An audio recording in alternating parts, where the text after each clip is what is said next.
Today, we're going to start organic chem. On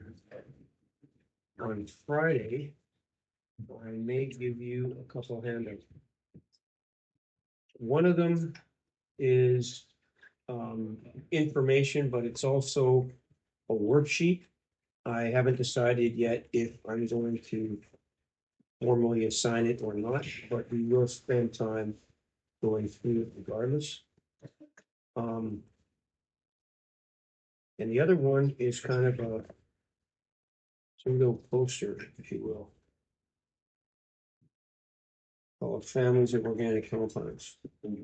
So, and it's conveniently got holes punched in it, so you can put it in your book and then open it up. The other handout I was referring to looks like this. I'm not going to hand it out yet because I want to introduce the topic.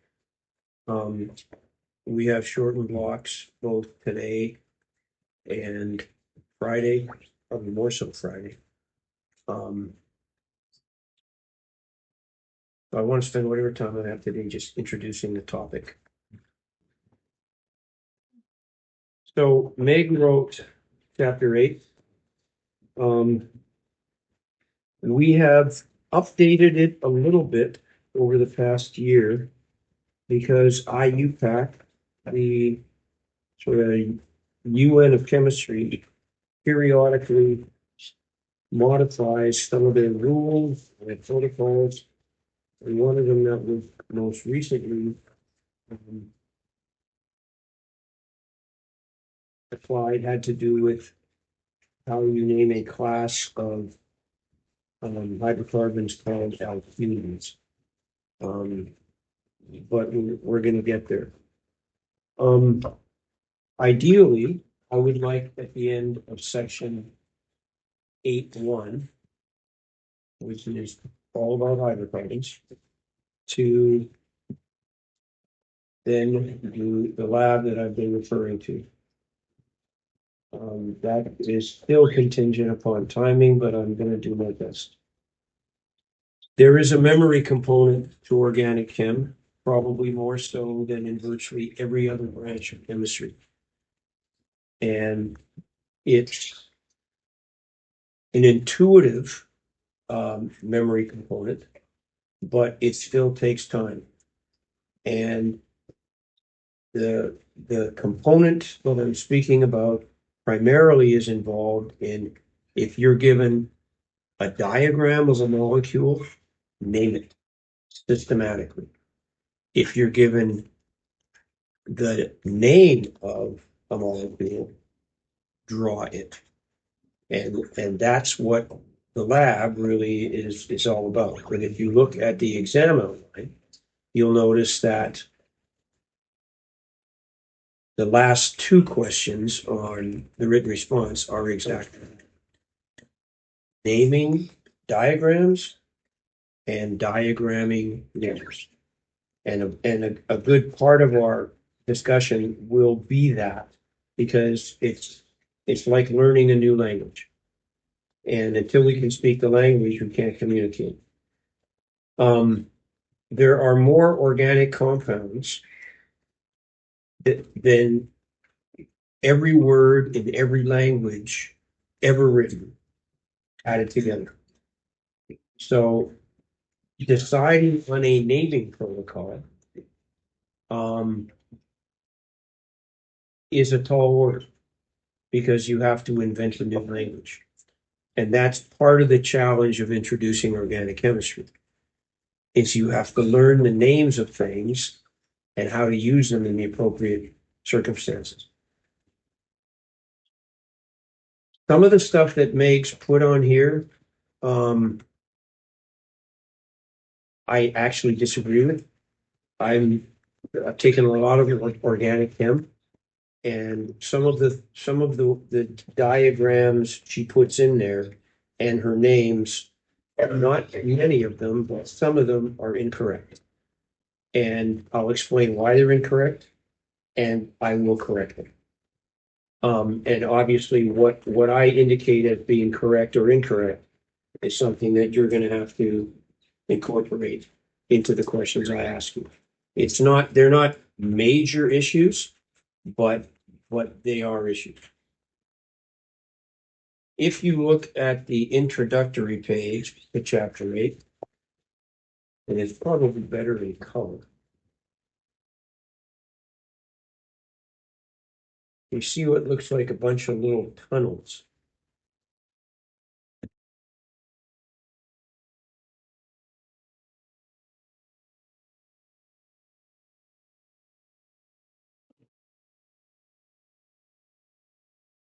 Model of a multi-walled carbon nanotube. That prefix nano obviously means something, 10 to the minus 9, but it's also sort of a generic prefix for really tiny things, like nanochemistry. So what this is are sheets of graphite rolled up into tubes of various sizes. And they can be used, among other things, as delivery system to add, for example, medicines or individual cells or dyes to nuclei of individual cells. That's the sort of solid.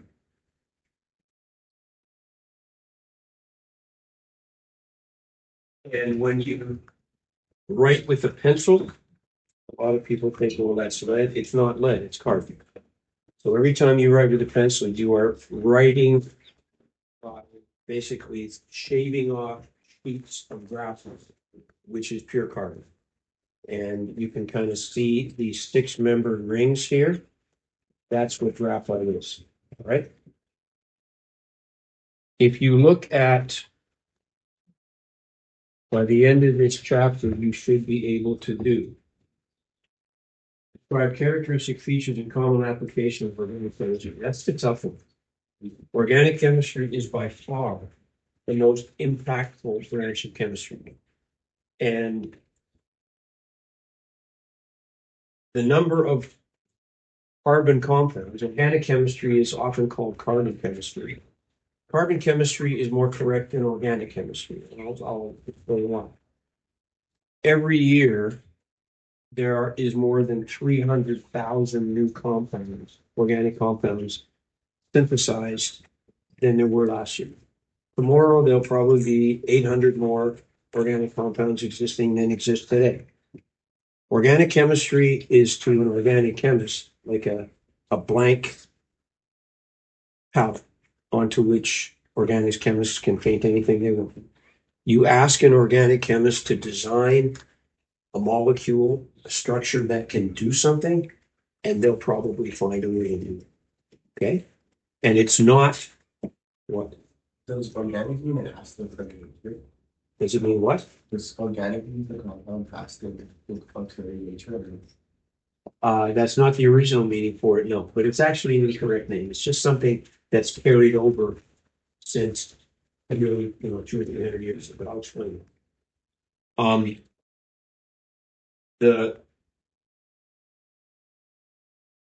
The abundance, variety, and frightening variety of organic compounds really rests with the element carbon. Carbon is unique in the periodic table. And there are several elements that have some of the properties of carbon, but none that have all of them. And you'll see how that complexity plays out when you start to talk about formulas and how a formula for a molecule, even a molecular formula for an organic compound, tells you virtually nothing about its structure. And you haven't seen that before, okay? Demonstrate knowledge of the various ways that carbon and hydrogen can combine to form a wide range of compounds. Generate names and structures for simple organic compounds. Differentiate the various types of bonding between carbon. Identify common functional groups. Functional groups is where we're going to go after section 8.1. Section 8.1 is just about hydrogens, which, as the name suggests, compounds of hydrogen and carbon. But there's other elements in organic compounds that, when they're included, and depending on how they're included, we get things like alcohols, amines, esters, ethers, carboxylic acids, ketones, amines, all of that. Okay. And that's kind of what this is. Okay.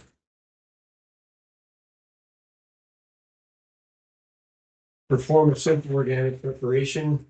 We might not get that far. That's near the end of the chapter. We might not get that far.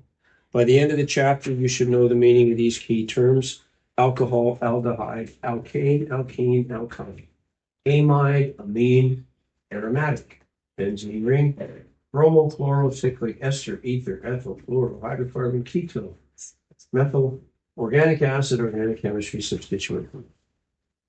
Okay.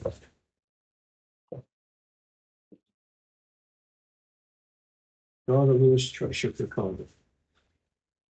4 dots.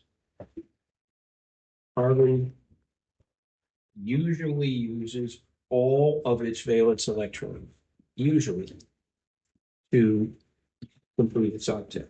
And it can do so by any combination of single, double, or triple bonds. Okay? How many valence electrons does a carbon atom have? 4. Classify the following compounds as ionic or covalent.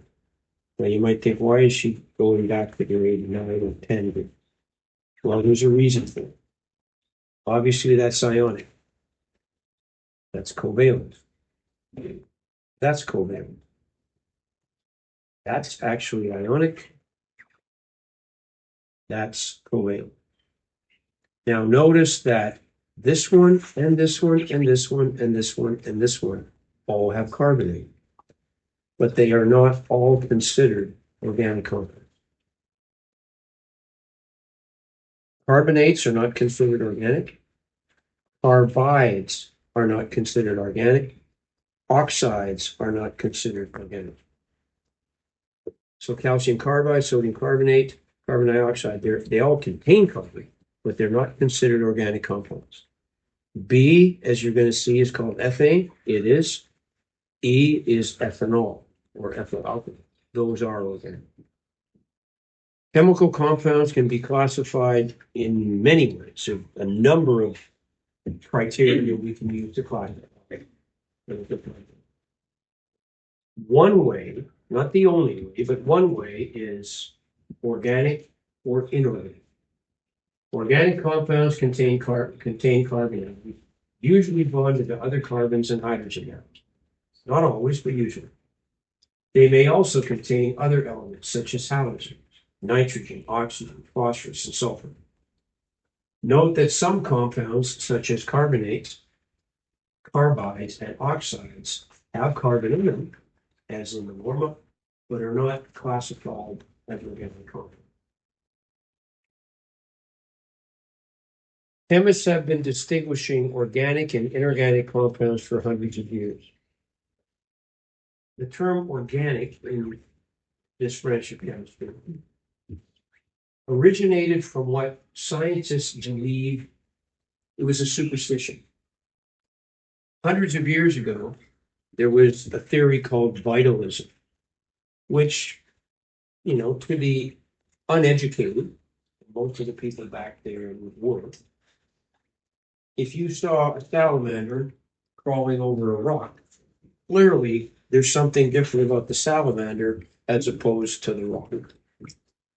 So it was believed that anything alive contained a vital force which could never be reproduced in the laboratory. It was unique to living things.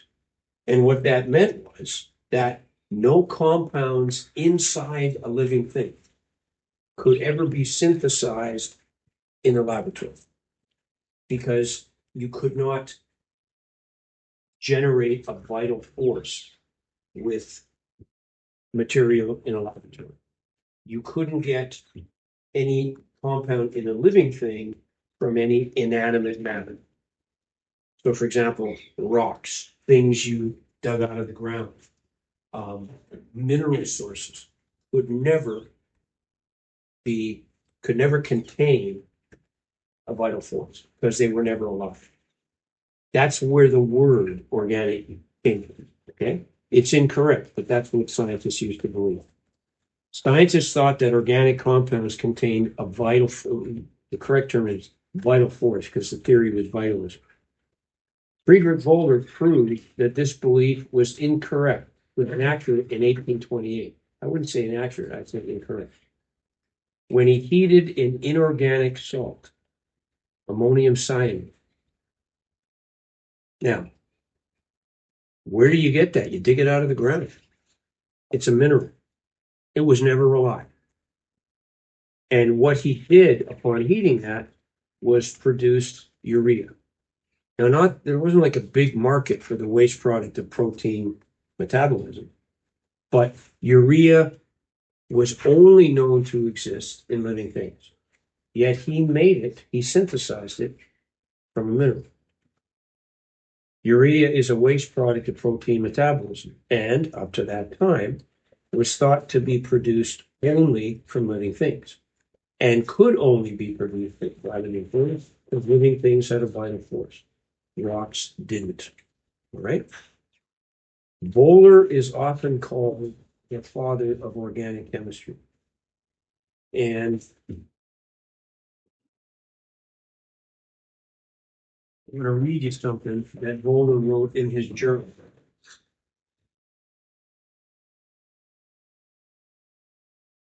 This is the book years ago we used to use for both Chem 11 and Chem 12, which is one of the reasons, not the only, but one of the reasons we wrote the book.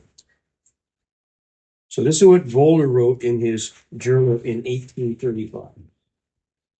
Organic chemistry nowadays almost drives me mad. To me, it appears like a primeval tropical forest, full of the most remarkable things. A dreadful, endless jungle into which one does not dare enter, where there seems to be no way out.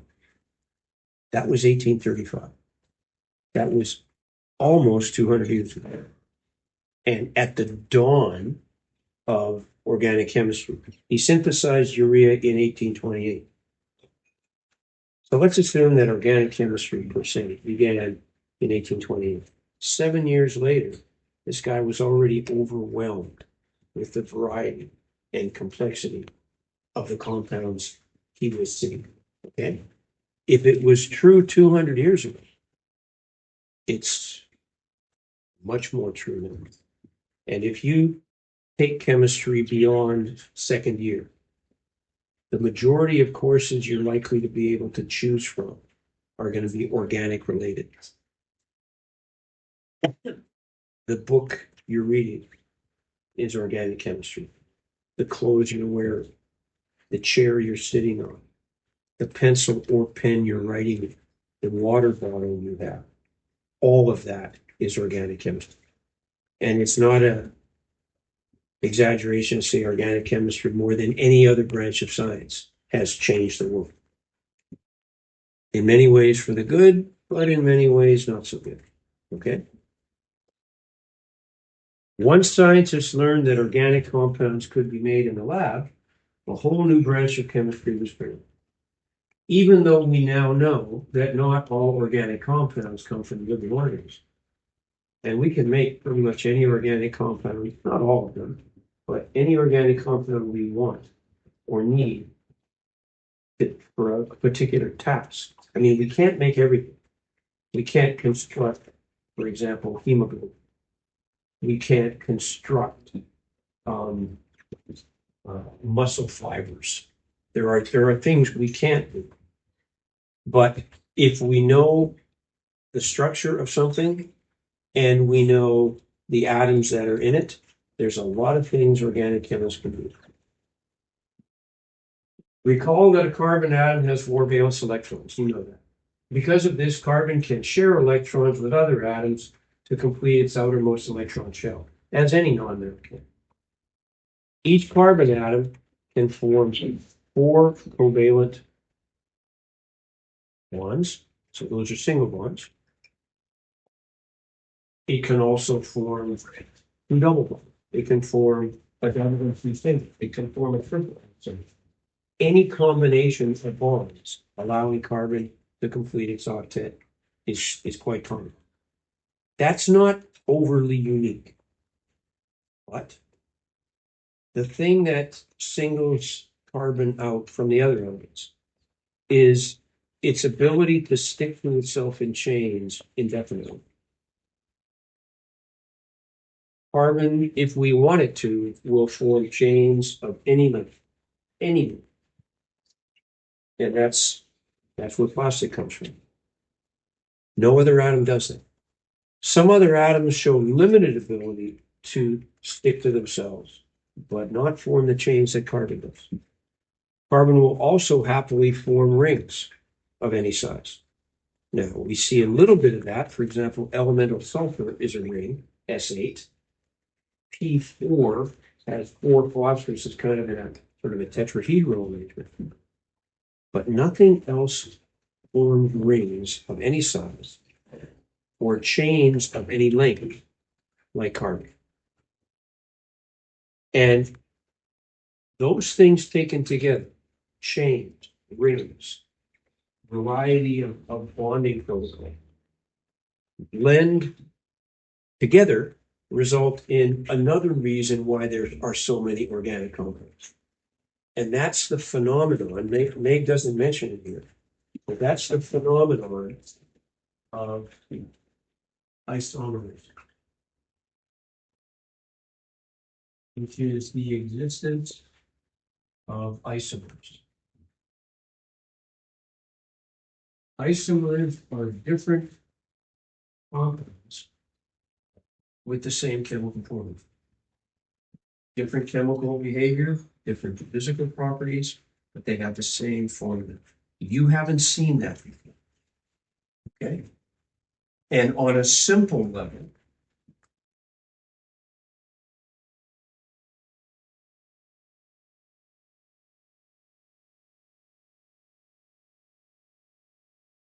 this is a simple hydrocarbon.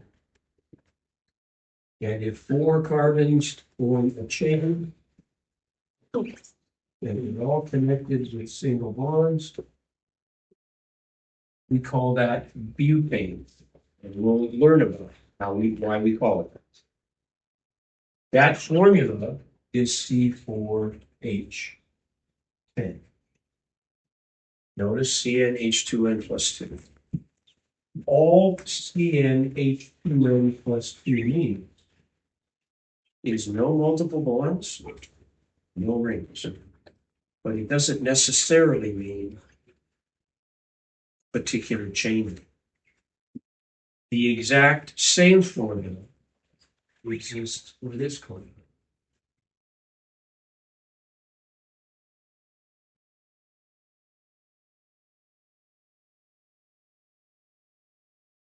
And if you add all the hydrogens in and chemically, you'll see that there are indeed 10. Completely different compounds, completely different behavior, different chemicals, different melting points, different reactivity. That's called butane. This is called methylpropane. But they have the same formula. They're referred to as structural entities. Difference in activity of atoms. But that's not the only type of isomer. You can have geometric isomers where the same atoms are stuck to the same atoms, but their orientation in space differs. You can have what we call enantiomers or optical isomers, where the same atoms are stuck to the same atoms, except the 2 molecules are non-superimposable mirror images of each other. Okay? And we'll introduce that. Meg doesn't go into optical isomers, but I will. That's part of the effort. Butane is a fuel for lighters. It has a formula C4H10. And it has 4 carbon atoms attached to each other in a chain with only single bonds. If the one ends in amine, it means it's a hydrocarbon, where all of the carbons are stuck together in a single bond. Okay? Draw a structural formula for butane. We draw it straight, but it's not straight. That's just how we draw it. How would you know it isn't a flat molecule? Well, we just finished chapter 6. Look at each carbon center.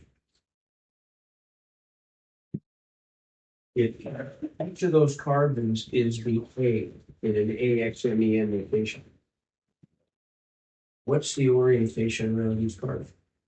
How many atoms is each carbon stuck to? 4, which makes it AX4, correct? AX4 is what? That's a tetrahedron. So the molecule can't be flat. And this model kit is the model kits you guys are going to be using in your lab.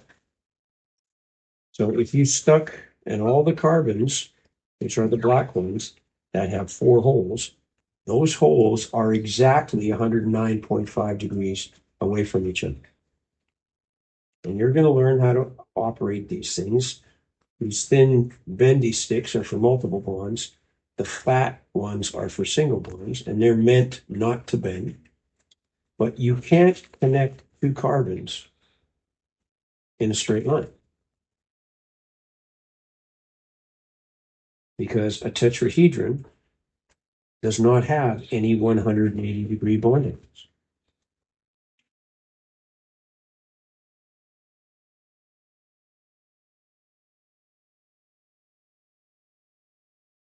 Now, if you look at these 4, you'll notice that you can rotate them, and you can't around single bonds. You can't around double bonds. But, yeah. And if you connected the hydrogens, the little white ones are hydrogens. So let's just pick what we often refer to as the terminal carbon, the one on the end of the chain. And if we put the 3 hydrogens on it, notice there's our tetrahedron. Interior carbons only have room for 2 more. So if we put those 2 hydrogens on an internal carbon, we still have a tetrahedron. Okay? All right. So each of these AX4 centers is a tetrahedron. We don't often use Lewis structures for more complicated, but we can see why it can't be flat. For the same reason that methane, CH4, is a tetrahedron. All the hydrogens and carbons arranged around every AX4 center has to be oriented at 109.5. You don't need to have to draw it like this. When you draw it, that'll be fine. This is called a condensed structure. You can turn this into this, but don't start with that, because students often have a tendency to overwhelm. So that CH3 is here. And then we have CH2, CH2, CH3. So that's butane. Now what we have down here is called a skeletal structure. If all that's in there is carbon and hydrogen, chemists often don't write them in. Organic chemists are a lazy bunch, but I mean, some of these structures are pretty complicated. So it's almost impossible to add all the carbons and hydrogens. So if you see that, this end is the CH3. Then this is a CH2, CH2, CH3. In other words, all we focus on is the carbon skeleton. And if there's nothing else drawn there except that zigzag line, then that means the only atoms that are in there are hydrogen and carbon. Okay? When I ask you to draw from a name, never draw a skeletal structure. Don't even draw the condensed one. Start with this. Okay? Now, Lisa, get one. How do you think you're going?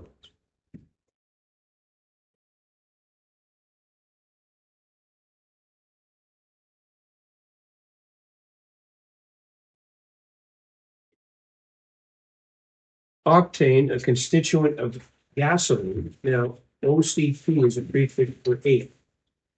Has a molecular formula C8H18. Draw a structural formula, condensed, structural, and skeletal for octane. Now she says here, assume that the carbons are all bonded in a single phase. That is what octane means.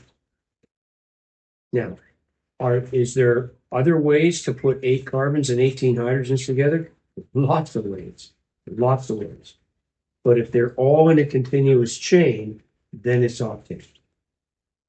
Now, the easiest way to do that is start with the 8 carbons and just put them in a straight line.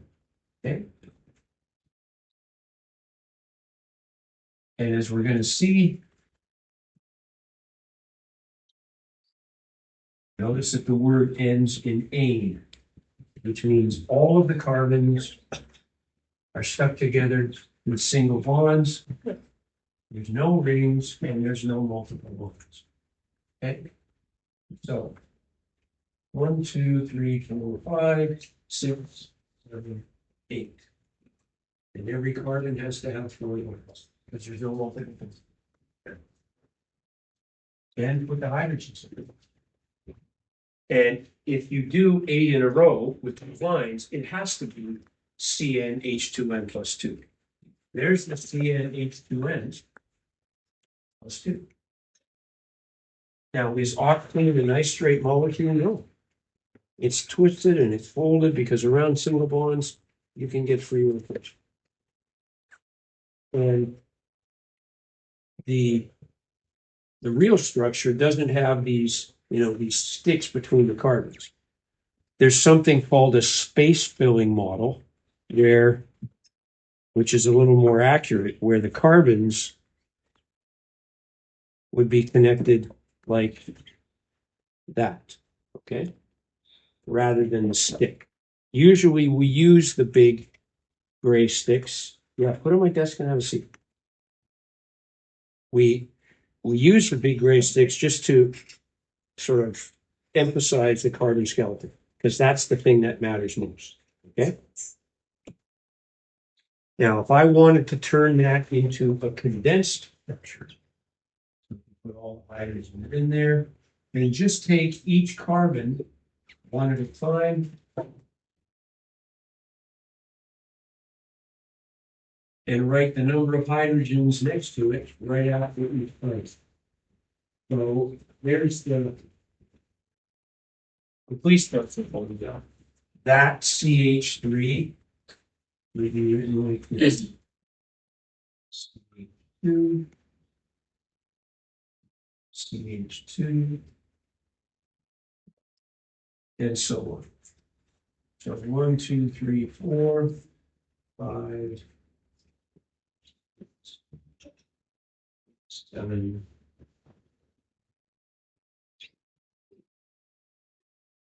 But it's not straight. So if you turn it into a skeletal, you don't have to put the C's or the H's in, but you do have to show it crooked.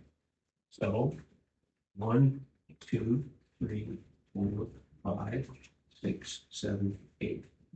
1, 2, 3, 5, 6, 7, 8. That would be the skeletal structure for octane. I'm not going to ask you to draw that. Okay? So don't worry about this. Draw structural, condensed, and skeletal for C6H12. Arrange the carbon atoms in a closed ring. Notice this is not CnH2n plus 2, is it?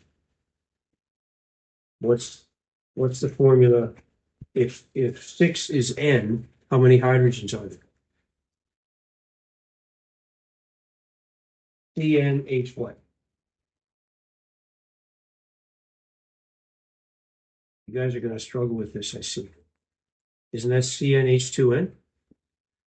Answer some questions, you guys. We're going to move fast. If you don't answer, I'm just going to keep going. If you see a formula like that for a hydrocarbon, CnH2n, it means you either have one double bond somewhere in there or one ring. Now she's asked us to put it in a ring. Arrange the carbon atoms in a closed ring shape so that each carbon atom is bonded to two other carbon atoms. If you do that, you'll get something like this.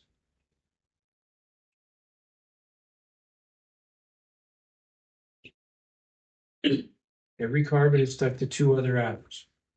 Over here, every carbon isn't stuck to two other atoms.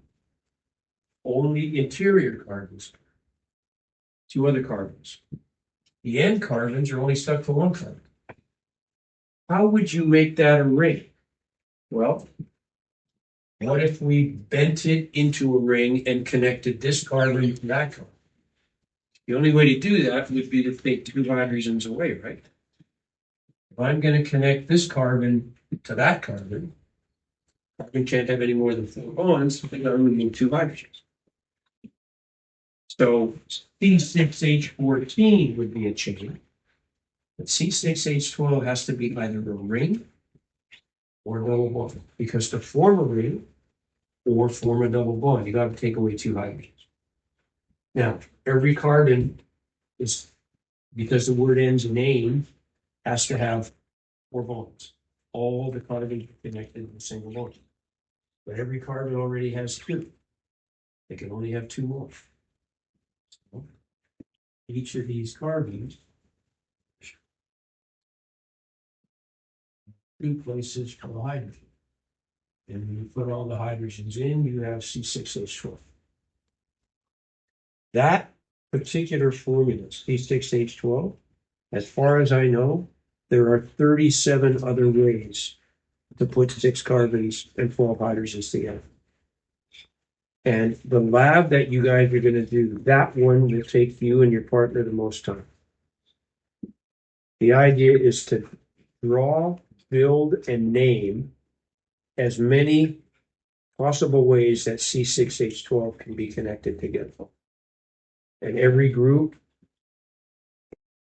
when we get to the lab, will be expected to get at least 20. And any ones beyond 20 that are legitimate, because you might think there's lots of different ways to draw it. But drawing different doesn't necessarily mean it's a different color. But for every legitimate isomer past 20 you get a half bonus move.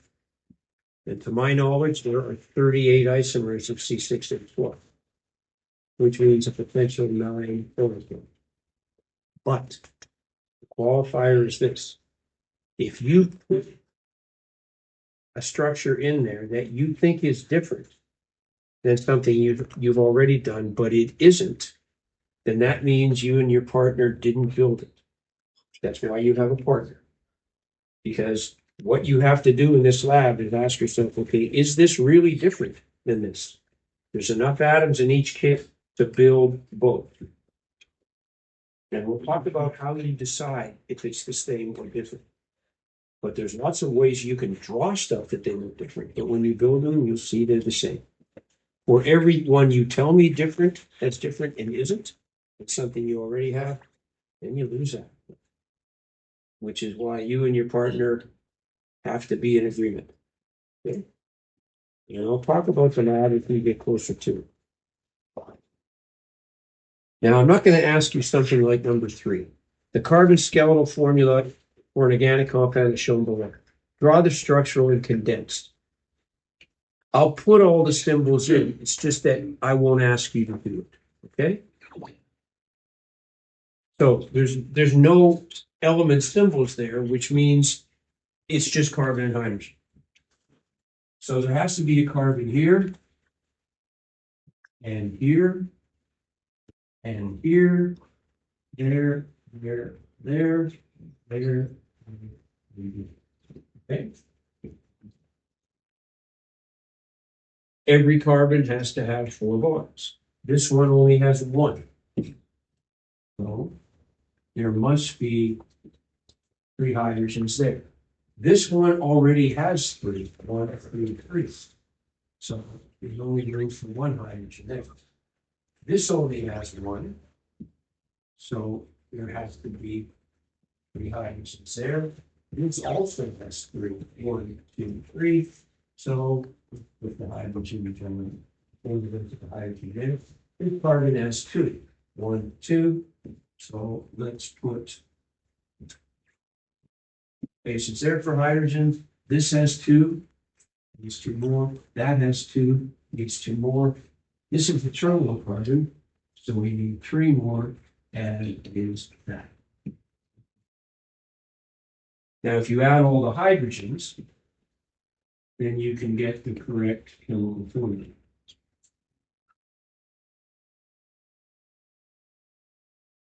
And if you're not sure if you did it right, look at how many bonds each of the carbons has. Carbons can't have any more than 4, but it needs 4.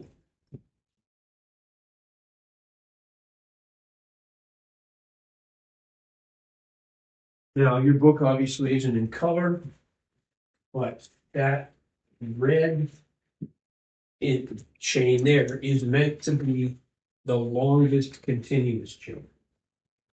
And that's how we're going to name it. Yeah.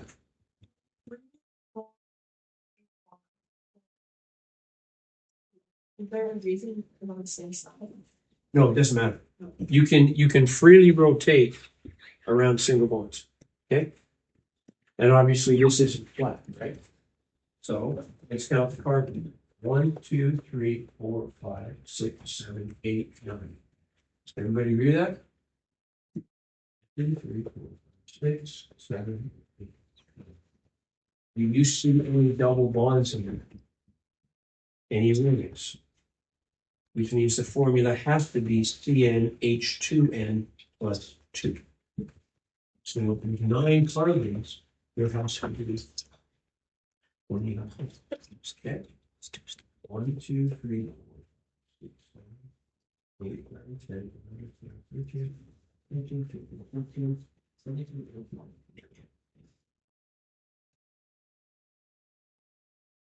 Now, in terms of what would that thing be called, you'll be able to do that quite easily very soon.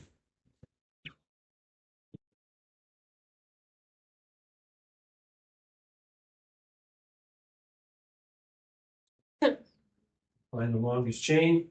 That's what the word ends with. And these are what's called situation. Not there.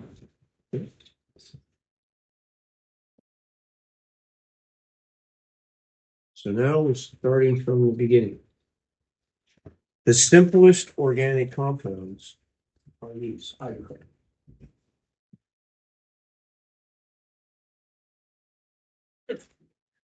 And the simplest hydrocarbons are called alkanes. That's all we've drawn on the board here, is alkanes. If it ends in ane, it means there are no multiple bonds between them. There could be rings, but there can't be double bonds.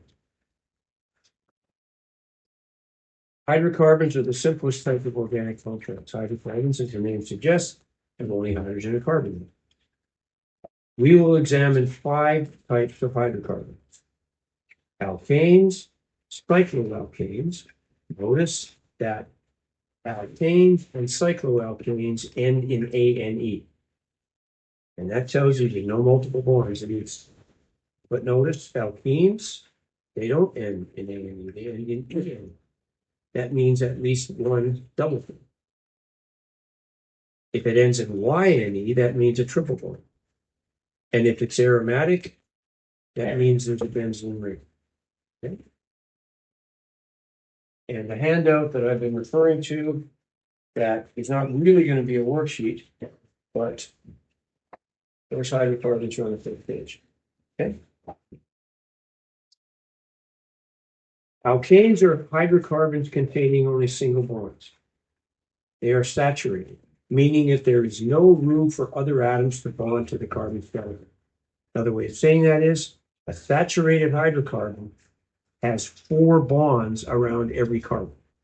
So every carbon is connected to 4 other atoms, saturated with atoms. You can't add atoms to a saturated hydrogen.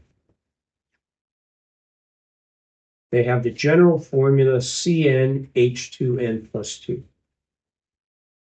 Table 812 on the next page lists the first 10 straight chain alkanes that you will need to know.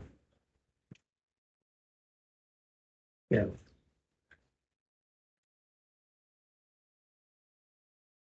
These have the prefix meth, F, pro, U, pent. Those are Greek prefixes for 1, 2, 3, 4, 5, 6, 7, 8, 9, 10. Okay?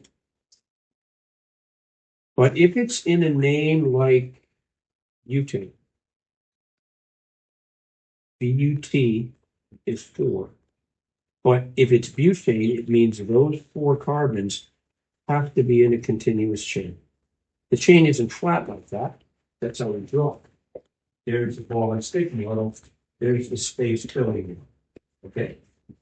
And it might not even stay like that. I mean, she's drawn it like that, but around single bonds, we can get free rotation. I'm obviously not going to expect you to draw that, but these are the things you will be building. Okay? Pentane is 5 in a row. Hexane is 6. Heptane, not septane. Heptane is 7 in a row. Octane is 8. Nonane is 9, and decane is 10. Are there names for bigger than 10? Yeah, there are. You guys won't have to know them. For example, 11 is undecane. 12 is dodecane. You don't need to know that, just the first 10. Okay, those first 10 prefixes. Notice it's not exactly the same as mono, di, tri, tetra, penta. Okay? Not pentaane, it's pentane. X is 6, Hept is 7. 4 is not BUT in the regular Greek prefixes. That's tetra. Okay? You have to know those.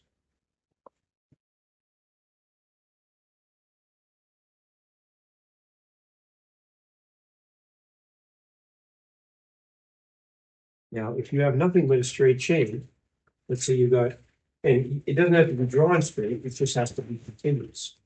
So if I drew a chain of carbon like this,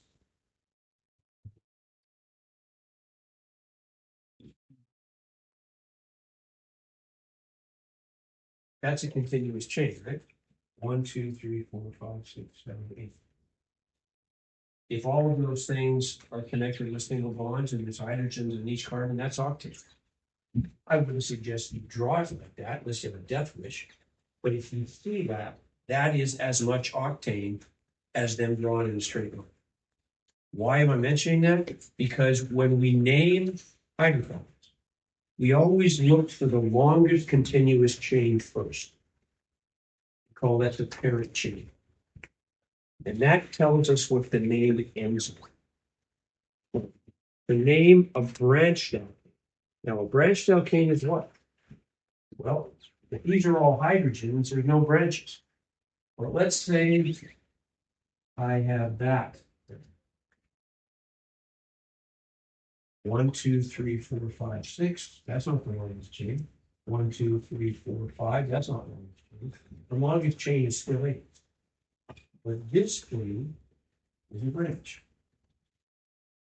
And when I name branches, I got to know what it's called. But I also have to know where it is. And that's what the name is telling us. Systematic naming began really in the late 1800s. Organic chemists sort of got together, and based on the increasingly overwhelming variety of these compounds, they were faced with a rather arduous task to come up with a naming protocol with a very simple idea, but a very difficult one to follow. Namely, every different compound should have a different name. And because the complexity of organic compounds and the variety has increased exponentially, they're always modifying their rules. But again, the idea is the same. This name, however complicated it is, can only mean one thing. There can't be ambiguity. And we're not going to go into super complicated, but we're going to go into molecules that will require you to use these protocols so that what you've written can only mean one structure. Or if you're given a structure, you should be able to name it properly. To name a branched alkane, that's an alkane with hydrocarbon branches off it. Okay. And if it's a branch, it means it's not part of the longest chain. Find the longest continuous chain of carbon. Doesn't have to be a straight line. This is called the parent chain. That's what the word ends with. Okay. State the number of carbon atoms using the appropriate prefix. So let's say all of these lines ended in hydrogen. Okay.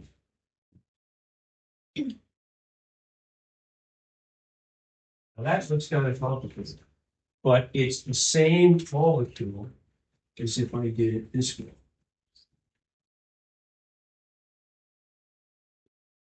1, 2, 3, 4, 5, 6, 7, 8. 1, 2, 3.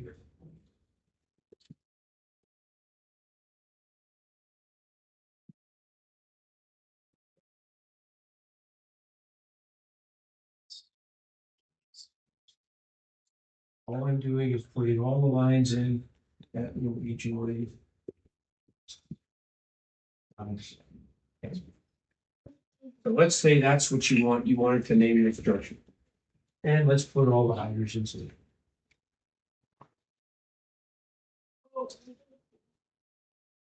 I'm probably not going to be this kind, where I put everything in a nice straight line. It'll be up to you guys to identify the longest chain by counting with your finger.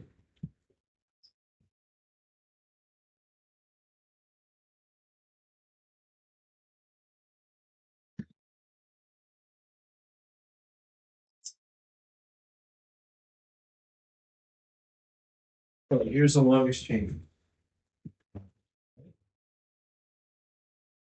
That's 8, which means the word ends in octane. But the word ends with. You always start by finding what it ends with. Okay.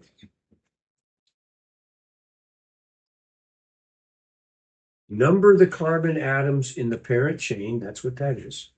Starting at the end closest to the branch. Now we only got one branch here. Okay. See this. Now we're going to talk about how you name that branch in a second. But if we start counting from this side, 1, 2, 3, 4, 5. That branch is on carbon 5. But if we start counting from this side, that branch is on carbon 4. So we have to identify the location of the branch by giving it the lowest possible number. We number from the side of the chain, giving the groups or groups, the lowest number, the lowest combination of them. Now, what do we call that? What would we call a CH3? A hydrocarbon group, substituted or substituent group, that's just got hydrogen and carbon in it. We call it, the generic name is called an alkyl group. ALKY. It's an alkane that's a group. So the YL tells us it's a hydrocarbon group. Okay? But we use the same prefixes. So a 1-carbon alkane is called methane. So that's methane, right? But a 1-carbon group stuck to a longer chain is only CH3. So we don't call it methane. Methane, we call it methyl. Name each branch with a prefix according to the number of carbon atoms it contains. This is an alkyl group. So we use the same METH, ETH, PRO, BUT. It's a one carbon group, so it's called methyl, right? So that's a methyl group. Let's see CH3, because one of those bonds connects it to the longest chain. But we can't just call this methyl octane. All this tells us is that there's a methyl on an octane. And notice there's no space there. It's not methyl hyphen, one methyl octane. So we not only have to say what's there, but where it is. And it's not 5 methyl octane, it's 4 methyl. And the number is followed by a hyphen. Okay?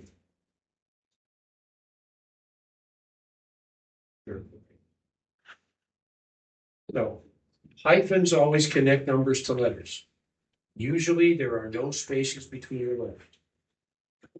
So the name of that compound is 4-methyl octane. It's an 8-carbon chain with a methyl and carbon chain. And the methyl could be up here, it could be down here, it doesn't matter. Because you can freely rotate around single bonds. Get the idea? Now, what if you have more than one substituted group? Then you got to count from the side of the chain that gives the group the lowest combination of numbers.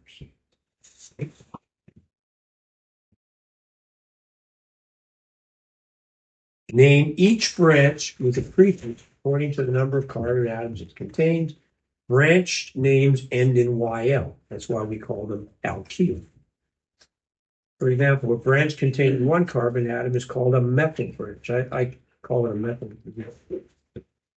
If it had 2 carbons, a 2-carbon alkane is called ethane, but a 2-carbon group is called ethyl.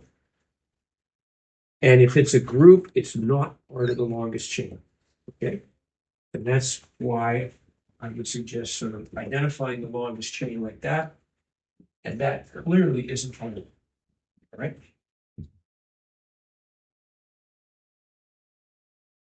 Now, Meg uses an example here, but she names it incorrectly. She said, it's incorrect, so here's a skeletal. I will never give you skeletal. But in this instance, it's obvious that that methyl group is closer to this end than that. So you wouldn't call it 3-methylbutane, you call it 2-methylbutane. But what's wrong is there's no hyphen here. So they're both incorrect. 2-methylbutane. Okay?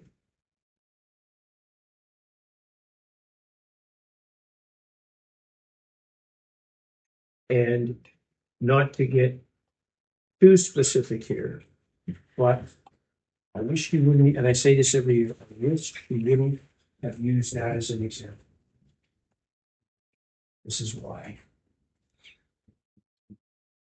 Let's just, does that make sense, by the way?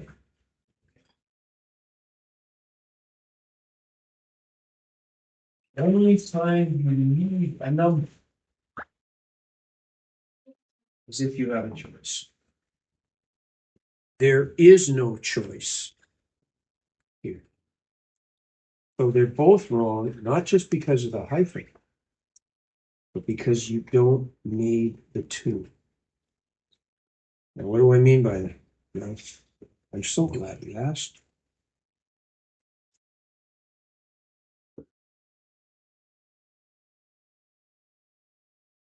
Here's methylbutane. Not 2-methylbutane, not 3-methylbutane, methylbutane. There's no other place to put it than carbon 2. Can't be on carbon 3 because that's incorrect. There's no other place but this carbon to fit this on. And putting it there is the same as putting it there, or there, or there. There's no other choice. Could it be on one? Could you have one methyl butane?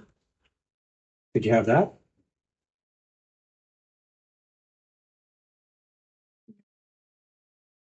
Could you put it on the first carbon? Sure you could. But it's not butane anymore. Now it's pentane. Now it's part of the longest chain. It can't go anywhere but carbon 2. So here's when I said some of Meg makes mistakes. This is a mistake. It's methyl butane, not 2, not 3, just methyl butane. Because you can't put a methyl anywhere other than carbon 2, or it wouldn't be butane anymore. So it's just methyl butane. And she makes mistakes coming again. Okay. I had a better organic chem teacher than she did. I had better organic chem teachers than she did. I had world famous organic chem teachers that we had. Yeah, I did. I was actually pretty lucky. If there is more than one image, you got to decide how to number it based on the lowest combination. So let's say we have this. I'm gonna, just for ease of discussion, I'm gonna just draw them in a string. Of all of these are hydrogens. What is that compound? A chain of 6. What do we call that?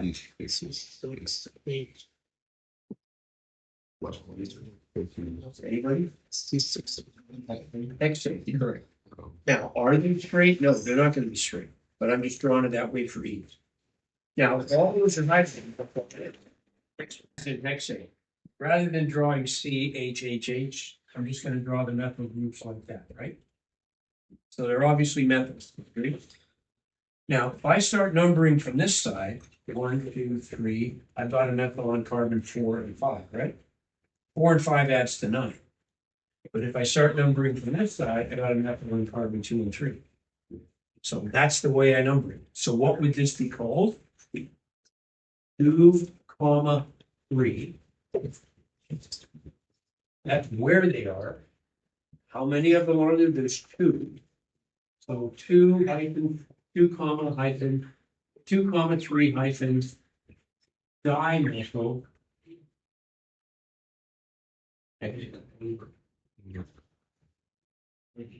Get the idea? 2, 3 dimethyl hexane. This is hexane.